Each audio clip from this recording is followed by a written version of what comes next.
My name is Audrey. I'm 34 years old and 7 months pregnant with my first baby after years of fertility treatments. I never imagined my family would completely forget my baby shower, the most important celebration of my life. When I confronted them, they casually dismissed it, saying they didn't think it was that important. Their words crushed me. So I smiled, left our family group chat, and canceled every payment I'd been covering for them. The next day, when they realized what I'd done, everything changed. Let me know where you're watching from, hit that like and subscribe button, and stay with me to hear how I finally stood up for myself after years of being taken for granted. Growing up as the oldest child in the Parker family, I always felt a sense of responsibility toward my parents and siblings. This feeling only intensified when I landed my first real job at 22 in financial planning. What started as occasional help with bills gradually evolved into me becoming the family's financial backbone. My sister Jessica, 5 years younger than me, was the first to depend on my newfound income. When she started college, our parents struggled with tuition payments. I stepped in without hesitation, covering not just her education costs, but also her living expenses. "It's just temporary," my mother assured me. "Once your father's business picks up again, we'll manage." That temporary arrangement lasted through Jessica's entire college experience. By her graduation, I had spent nearly $60,000 on her education. When she needed a car to commute to her first job, I co-signed the loan and ended up making most of the payments.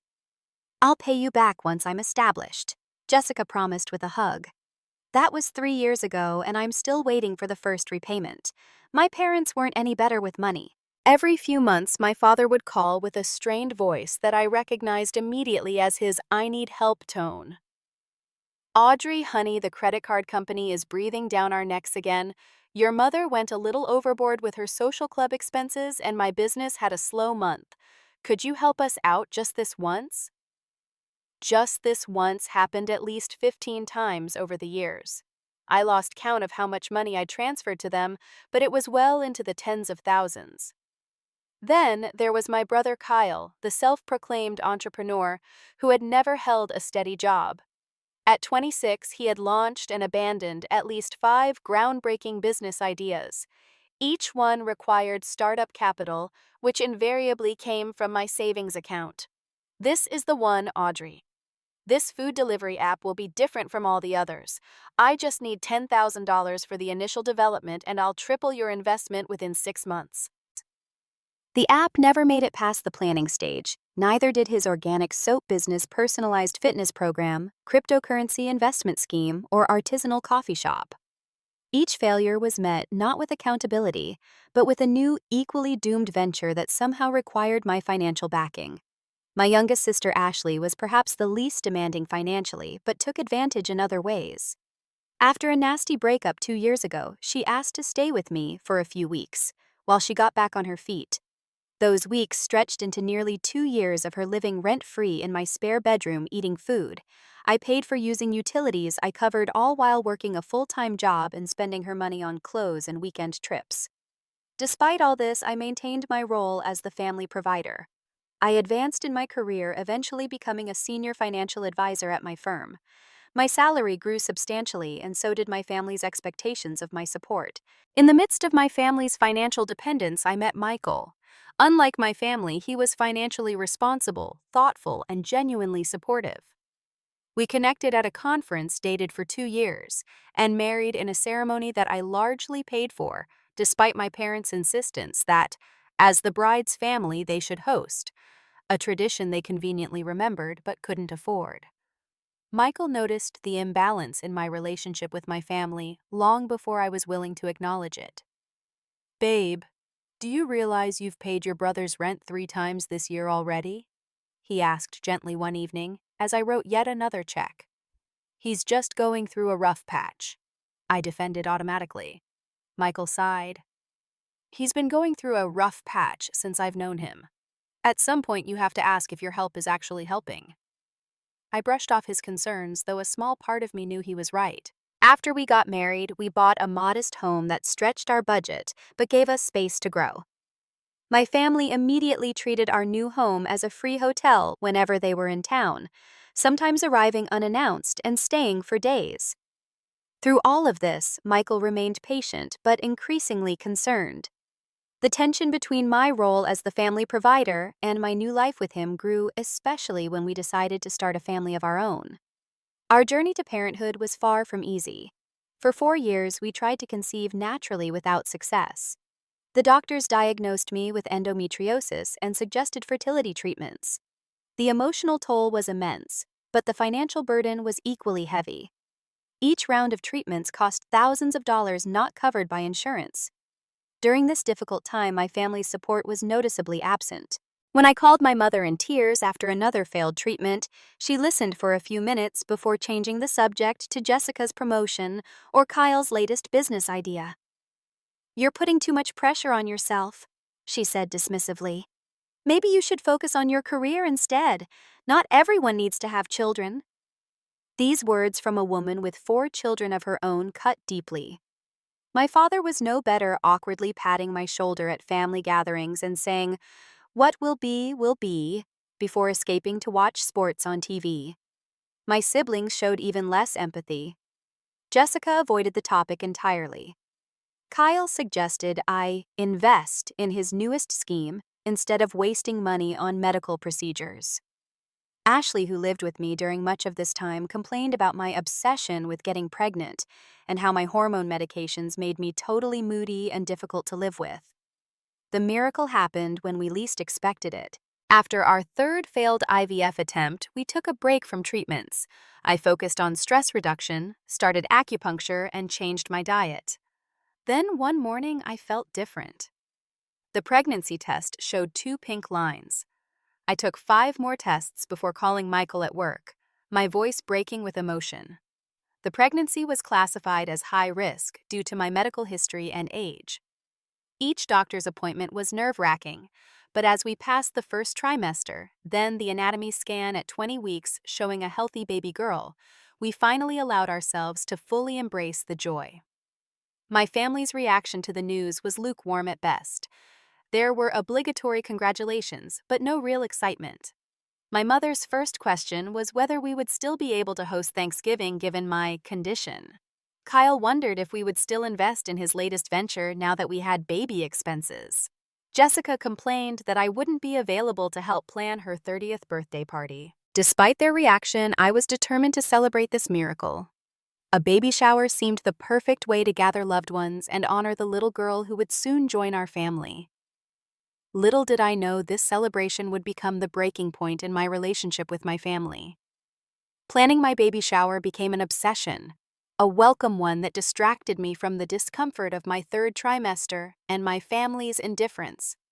I wanted everything to be perfect for the celebration of my daughter's impending arrival. 3 months before the due date, I reserved a charming garden venue near our home.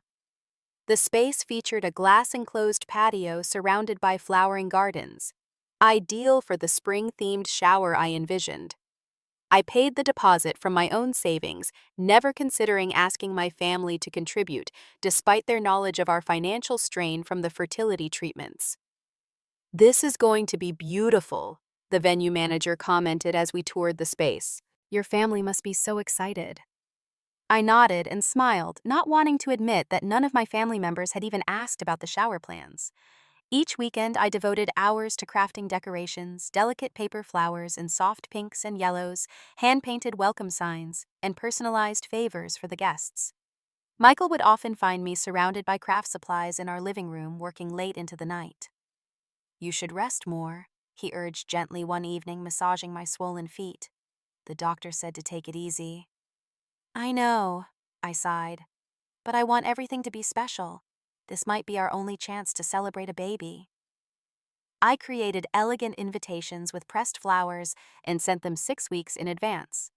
For my family members, I not only mailed physical invitations, but also sent digital ones and mentioned the event repeatedly in our family group chat.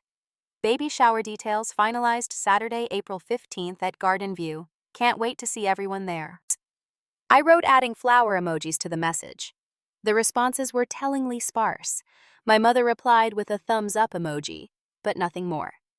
Jessica sent, "Sounds nice," while Kyle and Ashley didn't respond at all.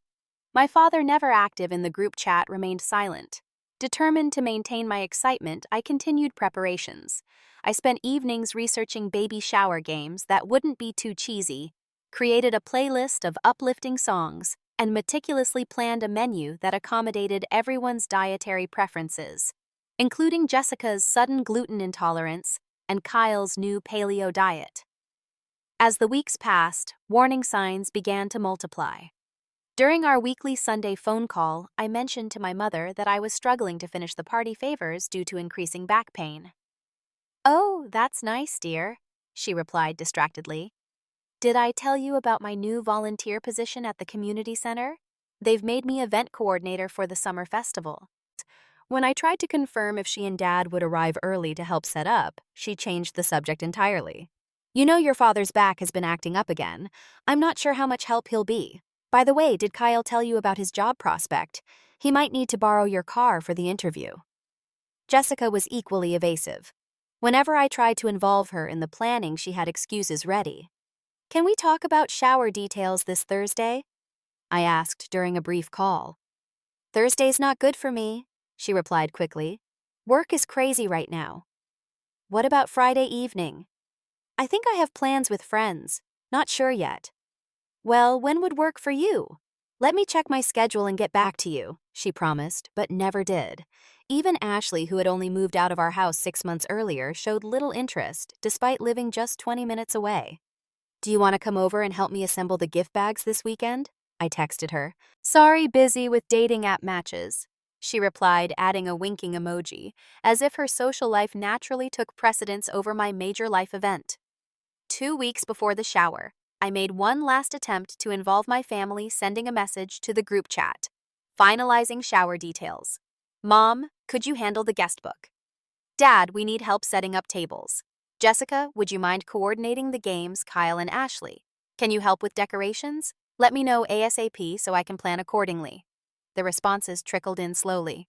"Mom, I'll try my best, but I'm quite busy with my volunteer work." Dad, no response. Jessica, "I might be running late that day. Can someone else do the games?" Kyle, "I'll be there, but I'm not really a decorations guy." Ashley, "Sure, as long as it doesn't go too late. I have plans that night." Their half-hearted commitments left me feeling hollow. Michael found me crying in our baby's half-finished nursery that evening. "They don't care!" I sobbed, hormones amplifying my hurt. "This is the most important day of my life, and they can barely be bothered to show up, let alone help." Michael held me close, his voice gentle but firm. "Then we'll make it special without them. Your friends Laura and Rachel already offered to come early to help. My mom is driving up on Friday. We don't need them to make this a beautiful day for you and our daughter." I nodded against his chest, grateful for his support, but still aching from my family's indifference. The night before the shower, I sent one final reminder to the family group chat. "Baby shower tomorrow at 2 p.m. Garden View on Maple Street. Can't wait to see everyone there." My mother responded with, "Looking forward to it," which gave me a spark of hope. No one else replied. Meanwhile, messages from friends continued to pour in. Laura, "All set for tomorrow. Rachel and I will be there at noon to help set up. So excited for you." "My college roommate just landed. Can't wait to celebrate baby girl Parker Thompson tomorrow." "My coworker, got the most adorable outfit for your little one. See you tomorrow." As I laid out my maternity dress for the next day, I tried to focus on these positive messages rather than my family's silence. Still, I went to bed with a knot of anxiety in my stomach, wondering if they would even show up. "They'll be there," Michael reassured me as we turned out the lights. "They might not be the most helpful, but they're your family. They'll be there for the important stuff." I fell asleep, hoping he was right, unaware that the next day would reveal just how wrong we both were about my family's priorities. The morning of my baby shower arrived with perfect spring weather, sunshine streaming through our bedroom windows, and birds chirping outside. Despite my restless night, I woke up feeling a mixture of excitement and nervous energy. Today was about celebrating our miracle baby after years of heartache, and I was determined to enjoy every moment. "Today's the big day," Michael said, bringing me breakfast in bed, a special treat he had started since my pregnancy made mornings difficult. "How are you feeling?" "Excited," I replied, taking a sip of caffeine-free tea. A little nervous too. I just want everything to be perfect. Michael sat beside me on the bed, his hand resting gently on my rounded belly. It will be perfect because it's celebrating our little girl. Try not to stress about the details. By 11 a.m., we were at the venue. The garden was even more beautiful than I remembered, with tulips and daffodils in full bloom creating a natural backdrop for our celebration. The glass-enclosed patio looked magical with sunlight filtering through, illuminating the tables I had already decorated with delicate centerpieces the previous day. True to their word, Laura and Rachel arrived promptly at noon, arms loaded with additional decorations and the cake I had ordered from my favorite bakery. "This place is gorgeous," Laura gushed, hugging me carefully around my bump. "You picked the perfect spot." "Let's get everything set up," Rachel said, practically already assessing the space. "You should sit down and direct us. Doctor's orders to stay off your feet, remember?" I protested weakly, but was grateful to take a seat as my back had been aching all morning. From my chair, I coordinated their efforts, watching as they hung the Welcome Baby Girl banner and arranged the gift table. Michael's mother arrived shortly after, immediately rolling up her sleeves to help with the food arrangement. "Have you heard from your mom?" she asked casually as she arranged fresh fruit on a platter. "I was hoping to catch up with her today." "Not yet," I replied, checking my phone for the 100th time. No messages from any family members. But they know to be here before 2. I sent another quick text to the family group. "Everything's set up and looking beautiful. See you all soon." No response. As 1:30 approached, guests began arriving. Co-workers bearing beautifully wrapped gifts, neighbors with homemade presents, friends from college who had traveled hours to be there. My heart warmed seeing so many people who cared enough to celebrate with us. But as 2:00 p.m. came and went, there was still no sign of my parents, Jessica, Kyle, or Ashley. I kept glancing at the entrance, making excuses in my mind. Traffic must be bad. Maybe they're stopping for a gift. Perhaps they got confused about the time. "Should I call your mom?" Michael whispered as we greeted another guest. "No," I said, forcing a smile. "Let's give them a few more minutes. They're probably just running late." By 2:30, the party was in full swing. About 30 guests mingled in the space, enjoying the appetizers and playing the carefully planned games. Everyone was having a wonderful time, except me. I couldn't fully enjoy the celebration when the absence of my entire family loomed so large. Laura noticed my distraction and squeezed my hand. "They're not coming, are they?" I shook my head, fighting back tears. "I don't know what could have happened. They all knew about it." "I'm so sorry, Audrey," she said softly. "But look around. All these people are here because they love you and Michael and can't wait to meet your baby girl. Try to focus on that today." She was right, of course. I took a deep breath and resolved to enjoy my shower despite my family's absence. I participated in the games, opened beautiful gifts, and accepted the love and support of the people who had actually shown up for me. At 3:15, just as we were about to cut the cake, my phone rang. Seeing my mother's name on the screen, I excused myself to answer, hoping for an explanation. "Mom, where are you guys?" "The shower started over an hour ago." "What do you mean?" Her confused voice came through the speaker. "Where are you? We're all at Jerry's Pizza waiting for you and Michael." My stomach dropped. "What? Why would you be at Jerry's? Today is my baby shower. The one I've been planning for months. The one I've mentioned dozens of times." There was a pause on the line. "Oh, was that today? I completely forgot."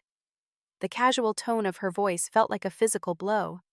She had forgotten my baby shower, the celebration of her first grandchild after my years of struggling to conceive. "We're having a family lunch because Kyle has good news about a job interview," she continued, seemingly unaware of my stunned silence. "We thought you and Michael would join us after whatever plans you had today. Can you come now? Kyle's really excited to share his news." I couldn't believe what I was hearing. Not only had my entire family forgotten my baby shower, but they had also scheduled a celebration for Kyle's mere job interview at the same time, and expected me to leave my own shower to attend. "No, Mom," I finally managed to say, my voice trembling. "I can't come now. I'm in the middle of my baby shower with 30 guests who did remember this important day." "Oh," She sounded mildly disappointed. Well, maybe you can stop by after. Kyle would really appreciate having everyone here. I have to go, I said abruptly, unable to continue the conversation without breaking down. Enjoy your lunch.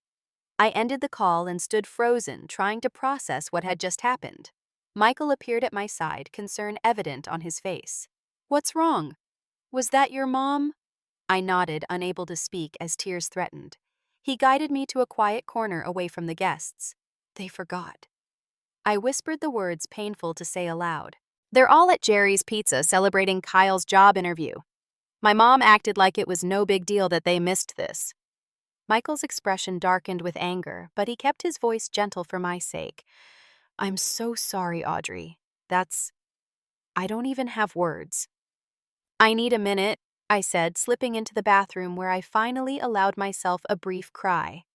I stared at my reflection at the special maternity dress I'd carefully chosen for today, at the mommy-to-be sash Laura had given me. I refused to let my family's thoughtlessness ruin this day. I washed my face, reapplied my makeup, and returned to my guests with a determined smile. For the rest of the shower, I focused entirely on the people who had made the effort to be there, who truly cared about me and my baby. We ate cake, played more games, and I opened the remaining gifts, genuinely touched by each thoughtful present. When the last guest departed around 5:30, leaving Michael and me with our closest friends to clean up, I checked my phone again. No missed calls, no apologetic texts, nothing from any family member asking how the shower had gone. Are you okay?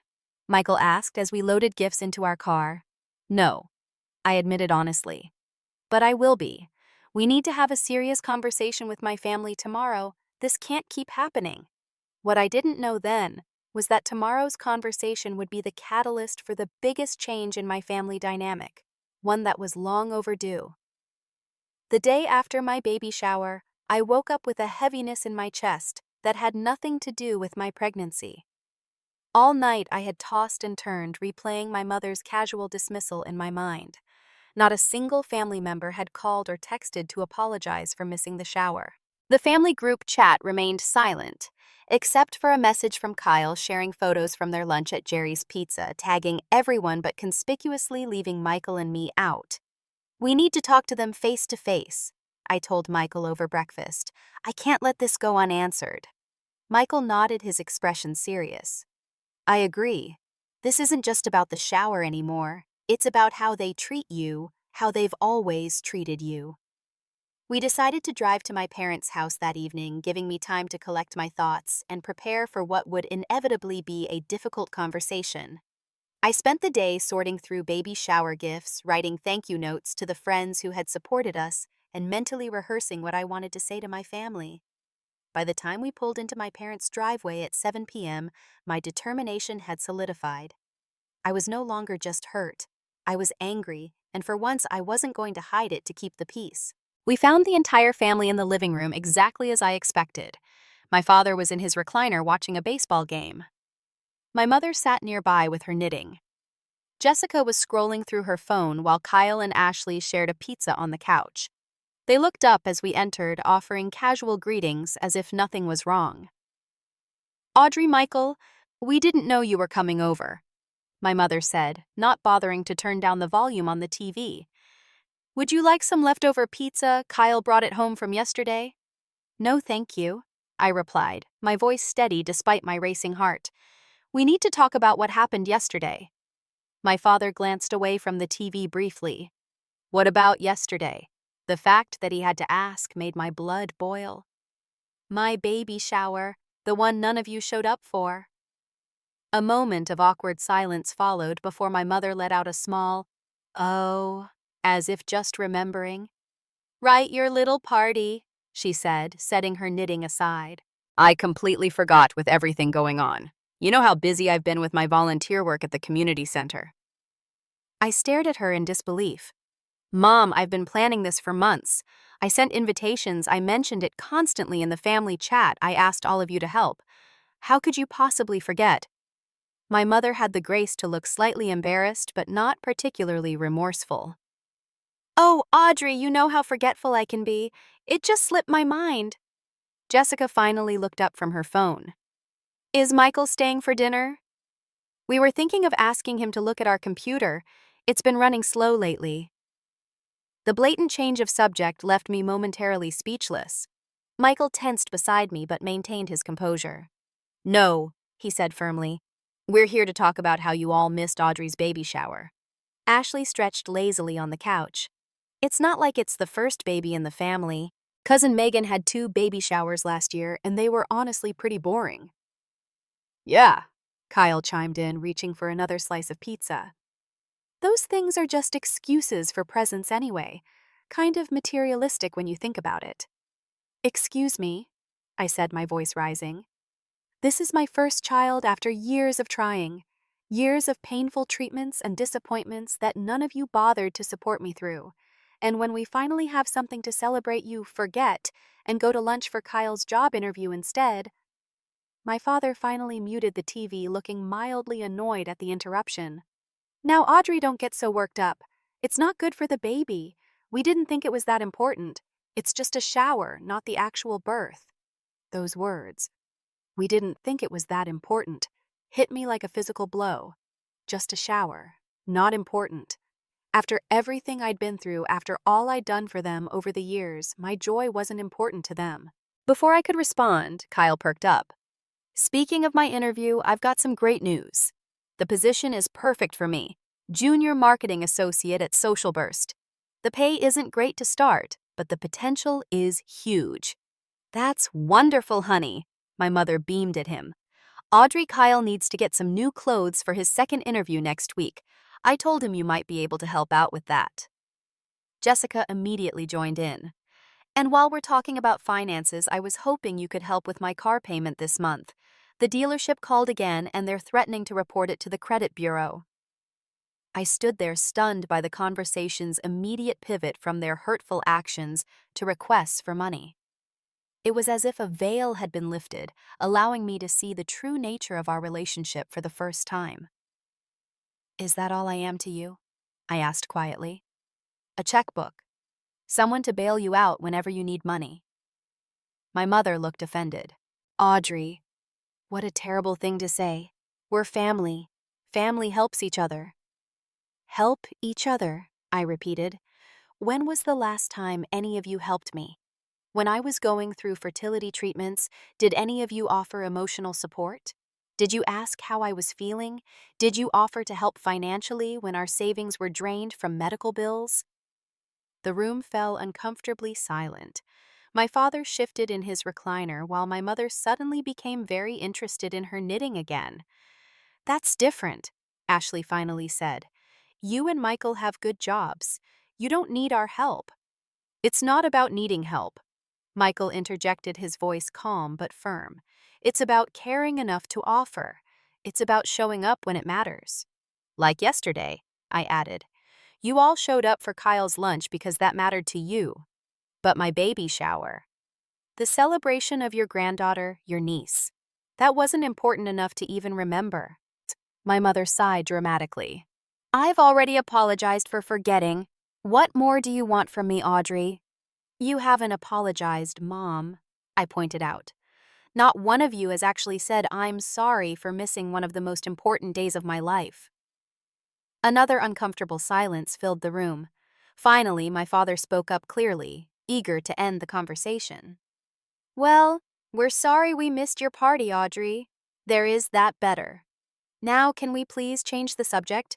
Kyle, tell them more about this job opportunity. As Kyle launched enthusiastically into details about his potential job, I caught Michael's eye. Without words, we both knew this conversation was going nowhere. My family wasn't going to acknowledge the depth of their thoughtlessness or recognize the pattern of taking me for granted. We stayed another 30 minutes, mostly listening to Kyle talk about himself, while occasional references to financial needs were dropped into the conversation. Not once did anyone ask about how the baby shower had gone, how I was feeling, or anything about the baby. On the drive home, I sat in silence, processing the reality of my family dynamic. They don't see it, I finally said. They don't see anything wrong with how they treat me. Michael reached over and squeezed my hand. I know, I've been watching it for years, waiting for you to realize it too. What do I do now? I asked, feeling suddenly lost. They're still my family. Yes, they are, Michael agreed. But that doesn't mean you have to keep setting yourself on fire to keep them warm. His words resonated deeply with me, sparking something I hadn't felt before. The permission to prioritize myself and my growing family over people who consistently took without giving. By the time we arrived home, I knew something had to change, but I had no idea how dramatically that change would come. That night, I couldn't sleep. Michael drifted off beside me, but I lay awake staring at the ceiling fan slowly rotating above our bed. Every conversation, every financial bailout, every dismissed achievement from the past decade played through my mind like a sad movie. Around 3 a.m., I carefully eased my pregnant body out of bed and padded to our home office. Something compelled me to quantify exactly what my family had taken from me over the years. As a financial advisor, I'd always kept meticulous records, even of personal transactions. I opened my laptop and began pulling files, bank statements, tax records, loan documents. I created a spreadsheet methodically entering every payment, every loan, every gift I'd given each family member. The numbers grew steadily as the night progressed. $22,000 for Jessica's final 2 years of college tuition, $18,500 in car payments and insurance for her over the years, $42,000 in loans to my parents that were never repaid, $35,000 in investments for Kyle's failed business ventures, $15,000 in rent, food, and utilities while Ashley lived with us. Countless smaller expenses, cell phone bills I'd covered, vacations I'd subsidized, emergencies I'd handled. By the time the sun began to rise, illuminating the spare bedroom we'd converted into a nursery, the total had surpassed $150,000. I sat back, one hand resting on my swollen belly, where my daughter occasionally kicked the other, covering my mouth in shock. That amount could have bought us a bigger house in a better school district. It could have been invested for our daughter's college fund. It could have covered our fertility treatments 10 times over. And what had I received in return? Not even the basic courtesy of showing up to my baby shower. Michael found me there at dawn, still staring at the spreadsheet. "Audrey, have you been up all night?" He rubbed sleep from his eyes, concern evident in his voice. Wordlessly, I turned the laptop toward him. He leaned in, eyes widening as he scrolled through the document. I knew it was bad, but I had no idea it was this much," he said finally. "Neither did I admitted.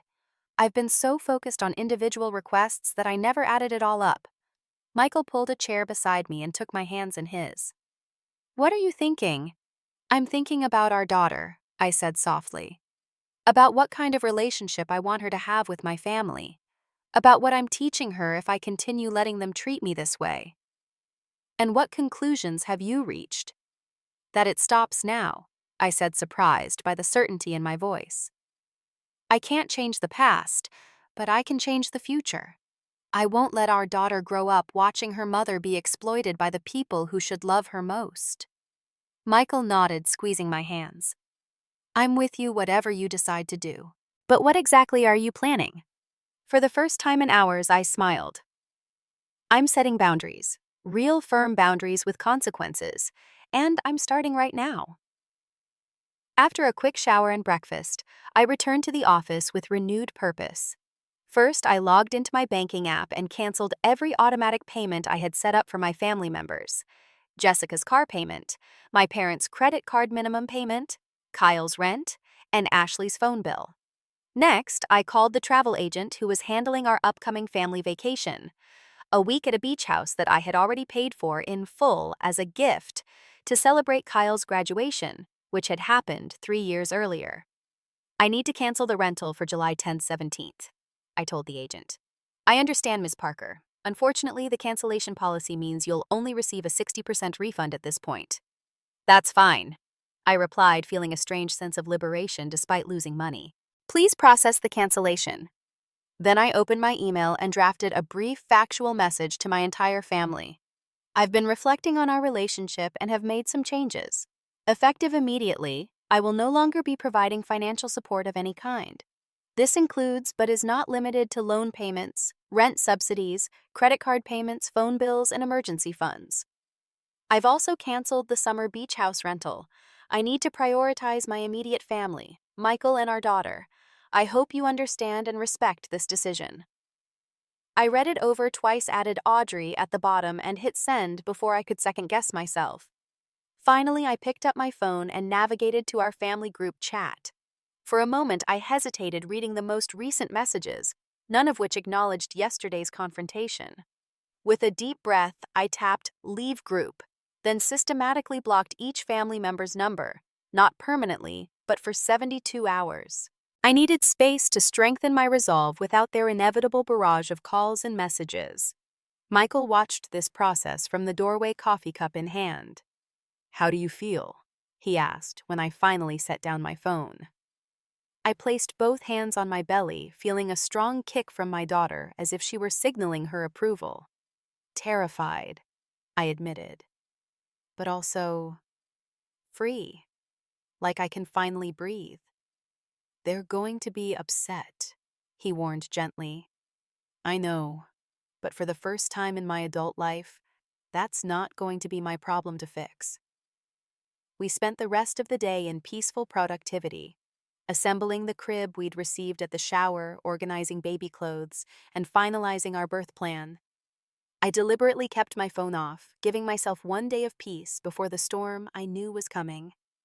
The next morning, I turned my phone back on to a predictable deluge of notifications, dozens of missed calls, voicemails, and texts from family members. I skimmed through enough messages to confirm they'd received my email and were, as expected, panicking about the sudden financial cutoff.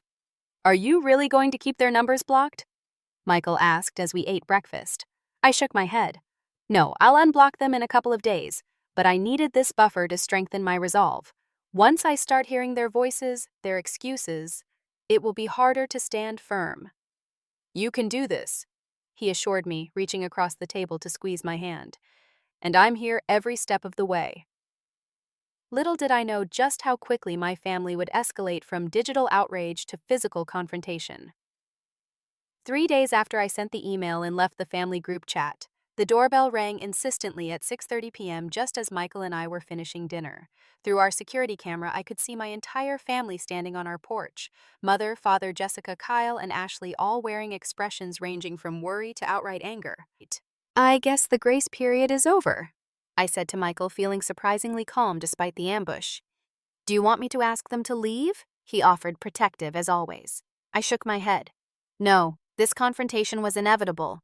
Better to get it over with." When I opened the door, they pushed past me into the living room without waiting for an invitation. My mother immediately launched into speech. "Audrey, what is the meaning of this? Your father and I have been trying to reach you for days. Do you have any idea what you've done?" My father nodded gravely. "The credit card company called. They said the payment was declined. Our rate will go up if we miss this month." Jessica looked close to tears. "The dealership called me at work." "At work, Audrey. They said my car could be repossessed if I don't make the payment by Friday. And my landlord is threatening eviction," Kyle added dramatically. "All because you're having some kind of what pregnancy mood swing." Ashley, arms crossed tightly over her chest, chimed in.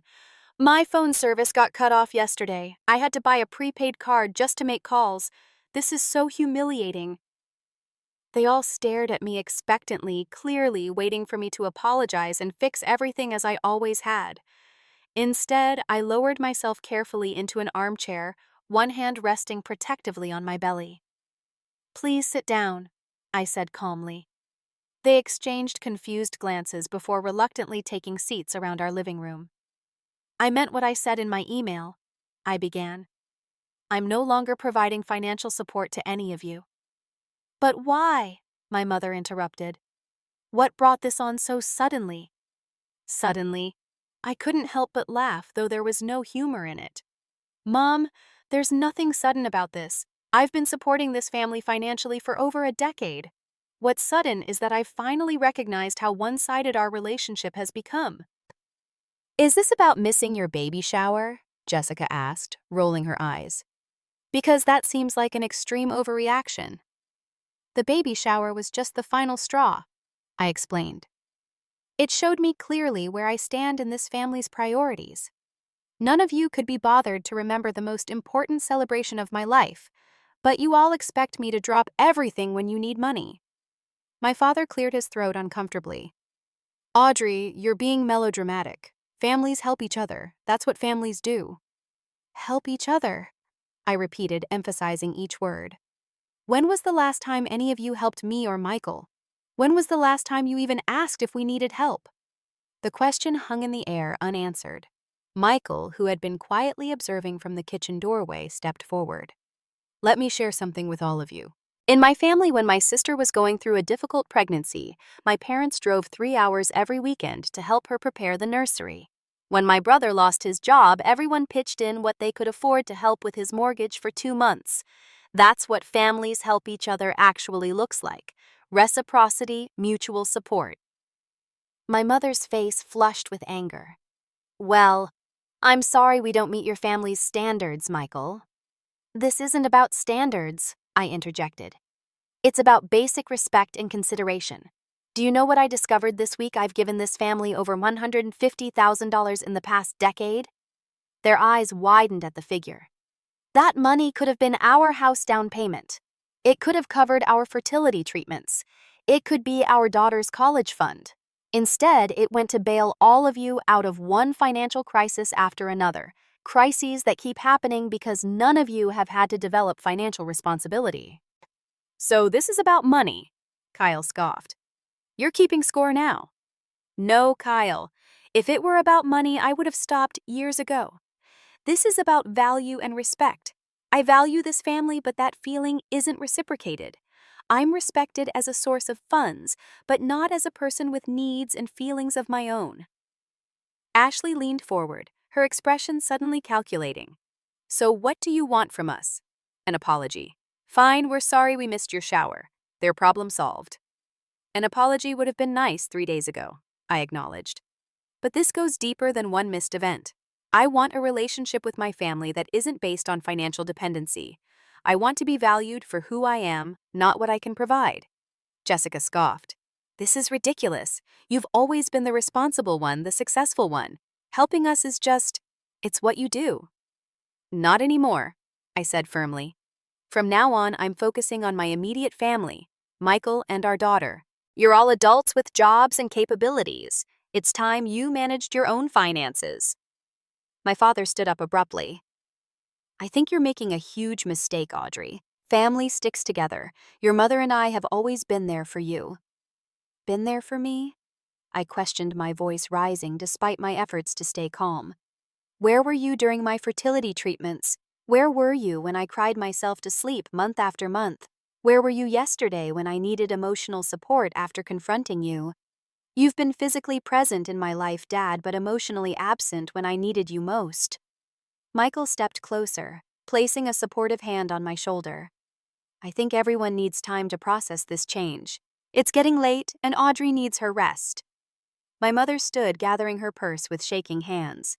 I never thought I'd see the day when my own daughter would turn her back on her family. I'm not turning my back on anyone, I clarified. I'm still here as your daughter's sister and soon-to-be mother to your granddaughter. I'm just no longer your bank. They left in a flurry of slammed doors and muttered complaints. As the house fell quiet again, Michael sat beside me on the couch. You did amazingly well, he said, pulling me close. They hate me, I whispered, the emotional toll of the confrontation finally hitting me. They don't hate you. They're just facing consequences, probably for the first time in years. It's uncomfortable for them, but necessary. As we sat together in the quiet aftermath, I wondered if I'd just permanently damaged my family relationships. What I couldn't have anticipated was how this moment of crisis would eventually transform those relationships into something healthier than I'd ever known. The weeks following my family confrontation were surprisingly quiet. After the initial barrage of angry messages and desperate pleas for financial help, communication dwindled to almost nothing. It was as if my family were giving me the silent treatment, expecting that I would break and resume my role as their financial safety net. I used this quiet period to focus on preparing for my daughter's arrival. Michael and I attended birthing classes, finished the nursery, and enjoyed the relative peace. Still, there was an undeniable emptiness where my family should have been.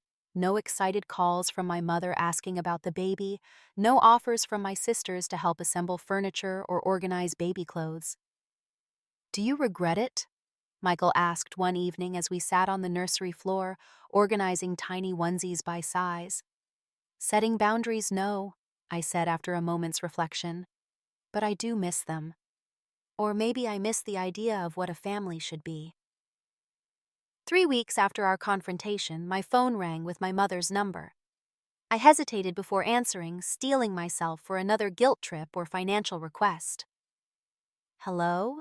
I answered cautiously. "Audrey."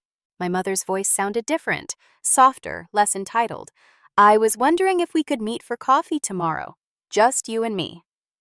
Surprised by the request, I agreed to meet her at a cafe near my office during my lunch break.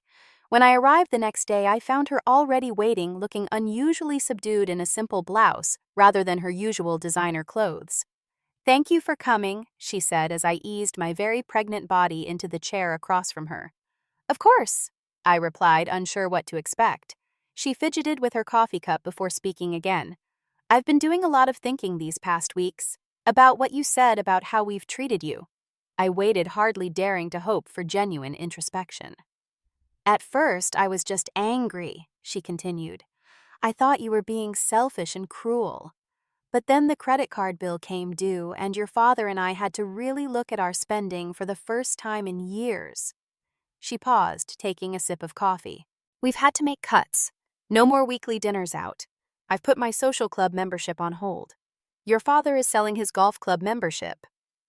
"I'm sorry it's been difficult," I said, meaning it.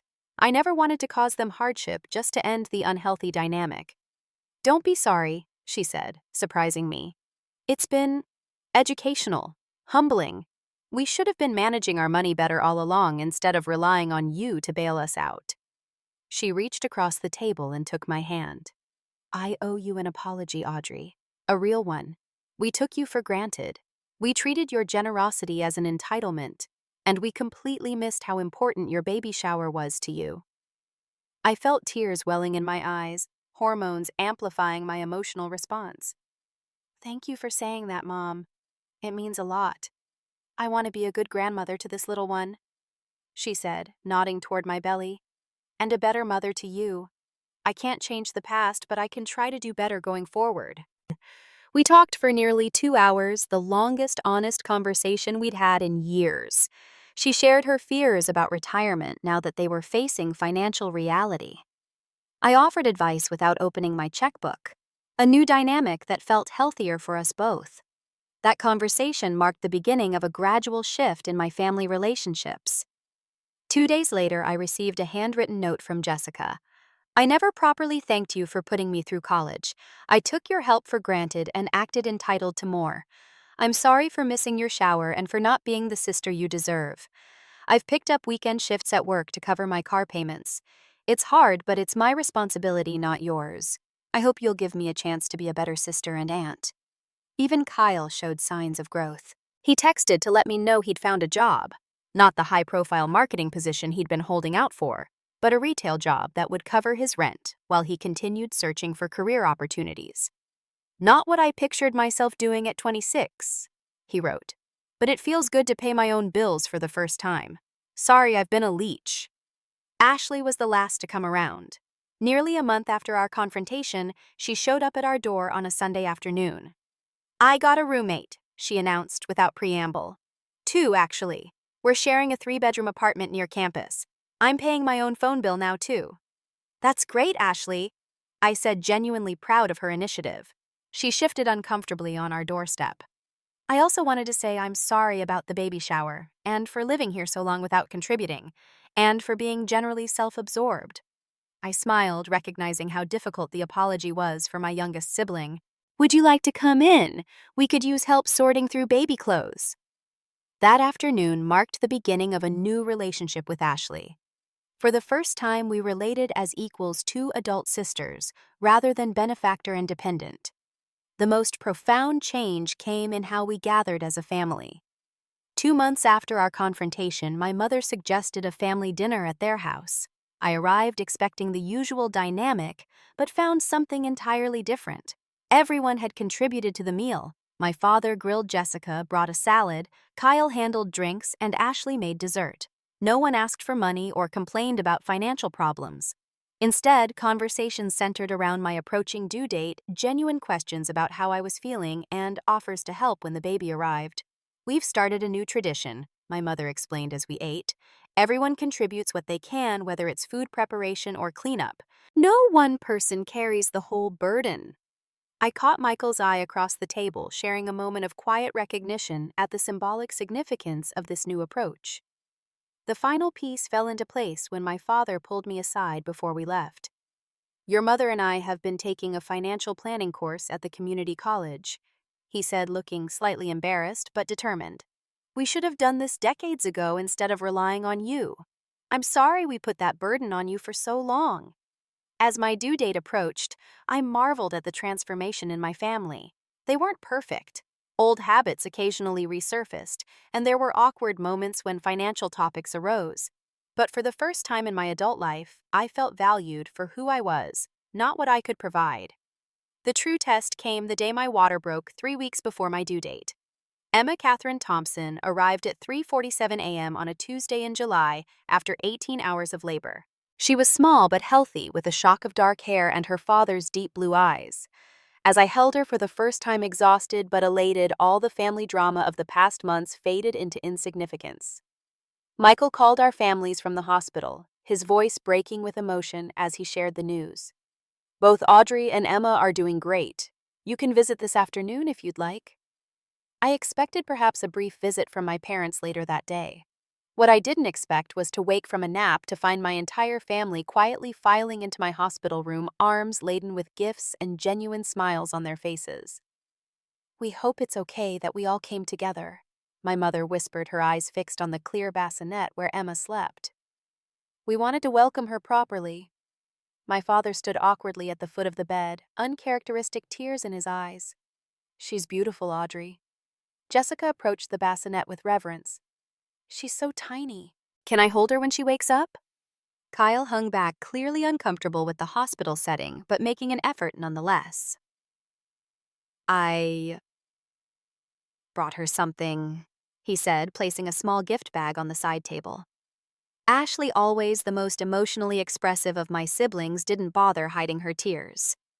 "She's perfect. I can't believe I'm an aunt." Their reactions, genuine emotional, focused on Emma rather than themselves, touched me deeply. But what truly moved me was the large gift they presented collectively. "We all worked on this together," my mother explained as Jessica handed me a beautifully wrapped package.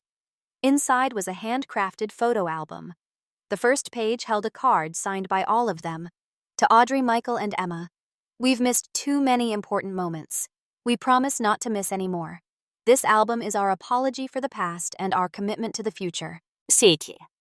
The album itself was empty except for the first page, which held a photo from my baby shower, one my friends had shared with my family. Below it was a simple inscription: "We should have been there. We will be from now on." "The album is for Emma's firsts," my father explained. "First smile, first steps, first words. We want to be present for all of them." I couldn't speak past the lump in my throat. Michael stepped in, thanking them while squeezing my hand in silent support. Over the next few hours, as Emma woke and was carefully passed from family member to family member, I witnessed a transformation I hadn't thought possible. My mother, usually concerned with appearances, didn't flinch when Emma spit up on her designer blouse. My father, typically emotionally reserved, sang softly to his granddaughter. Jessica, always so career-focused, promised to visit twice a week to help with baby care. Kyle and Ashley argued good-naturedly about who would be the favorite aunt or uncle. When a nurse announced that visiting hours were ending, my mother surprised me again. "We've worked out a schedule," she said, pulling out her phone to show me a shared calendar. "Jessica will come Tuesdays and Thursdays after work. I'll take Mondays and Wednesdays. Your father will handle weekend mornings so you and Michael can sleep in. Kyle and Ashley will cover weekend afternoons when they can."